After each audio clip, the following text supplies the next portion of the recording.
Assumption po. So hindi kailangan isabihin. May expressly po ba na nakasulat na may niisang kusing na napunta sa bulsa ng Vice Presidente? Ask and answer, Your Honor. Wait, don't answer.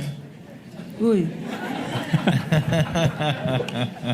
That question, Your Honor, has been asked and answered. We ask for Sustained- ruling, Your Honor. Sustained counsel, I think where you're getting at, modify your question. You can get it. Okay. So,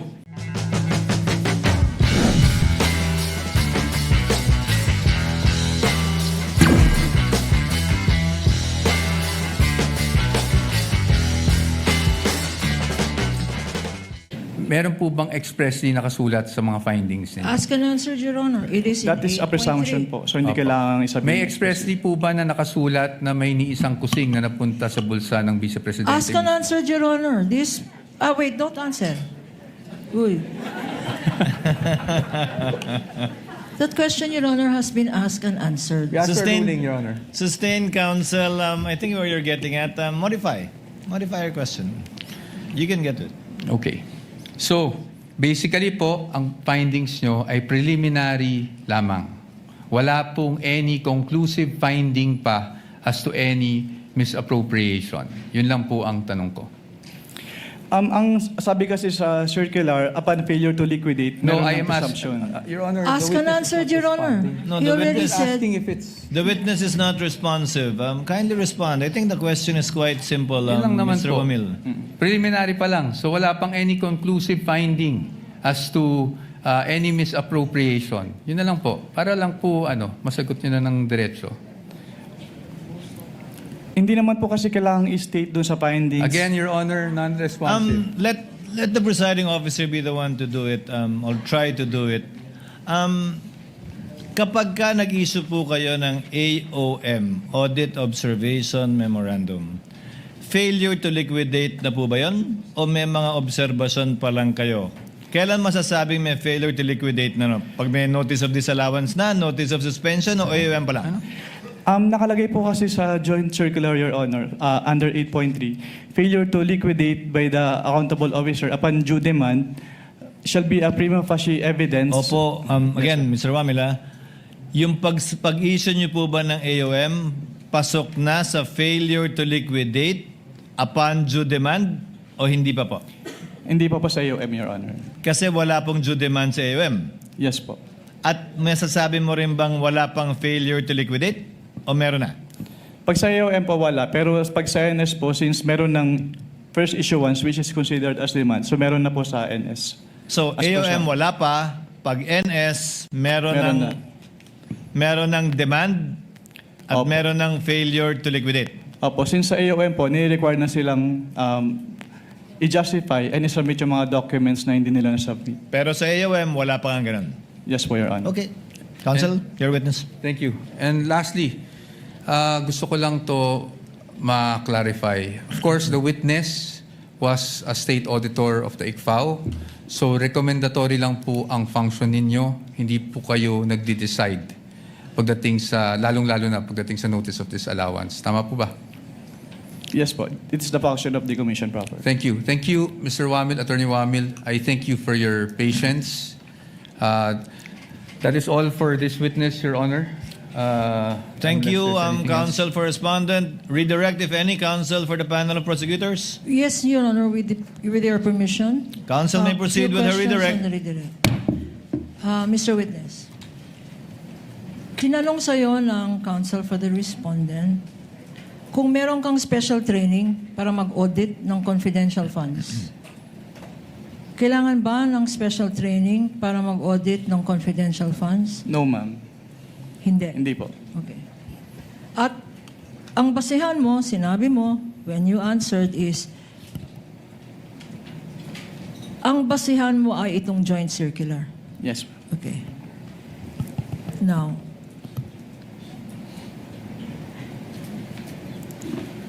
tinanong sa'yo ng counsel kung alam mo na ang Office of the President ang siyang nagbigay ng grant. Can you Tama? repeat At your ang sagot mo? Oo. Can you repeat the question po? You answered on cross on the question of counsel for the respondent if you are aware that the grant was given to the Vice President by the President. Yes po. And you answered yes. Yes po. Okay. Pag binigay ba ng Presidente, like in this instance, ang confidential funds, wala nang obligasyon mag-liquidate ang Vice President ng paggamit niya sa confidential funds na yan. Meron po. Meron po pa siyang rin obligation to liquidate. obligasyon. Pag-grant ba ng Office of the President, exempted na ang Vice President na mag-submit ng Your mga Honors- dokumento. Your Honors, Counsel for Respondent. that is leading. Redirect, Your Honor. This counsel opened Not the door. covered by cross, even, Your Honor. Yung Your Honor, exemption. counsel opened the door. Counsel opened the door to this line of questioning because he said a grant was given by the President. Objection is overruled. Witness may answer if he knows. Kung alam mo, Mr. Wamil, pakisagot po yung tanong ni Attorney Kapunan. Can you repeat the question, ma'am? Ang grant ba ng ang grant ba ng confidential funds ng isang presidente to a vice president, this president in particular, to the vice president, does it exempt the vice president for accounting for the use of that confidential funds under your joint circular? No po. Okay.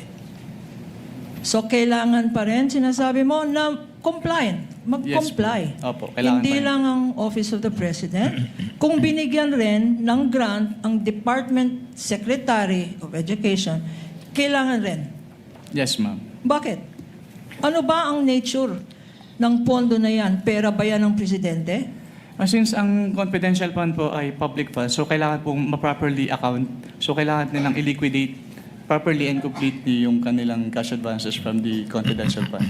So, ang sinasabi mo, at nasa rationality ng Joint Circular, Section 1, public funds, public accountability, public officer. Tama?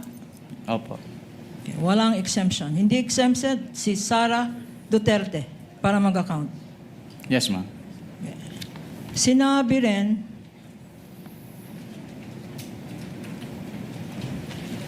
Counsel for the Vice President also said, the Vice President also said, tinanong ka tungkol sa ano ba yung accrual method of accounting.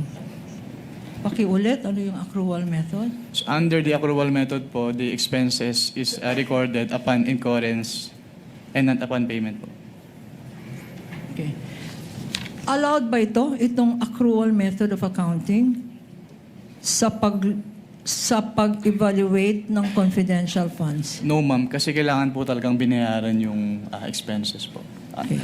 So, hindi pwedeng accrual, parang lista. Opo, Tama? hindi po pwedeng lista. Hindi pwedeng lista-lista. Kung binayaran, dapat cash out. Yes, ma'am. Tama? At Opo. kung cash out, dapat may resibo. Tama? Yes, ma'am. Opo. So, hindi pwede ang accrual. Mr. Witness, okay, tinanong rin sa'yo, itong utilization of confidential funds. Nakalagay, utilization of confidential funds. Tinanong sa'yo ng counsel, hindi ba dapat confidential rin? Do not divulge information on the use of confidential funds. Tama ba ang interpretation ng counsel for the respondent? Hindi Your po. Honor, that was not my interpretation. I was merely asking based on the COA circular that he read, Your Honor. Okay. Just that. Just on that matter. Okay, Noted. based- Witness may answer. Can you repeat the question, ma'am?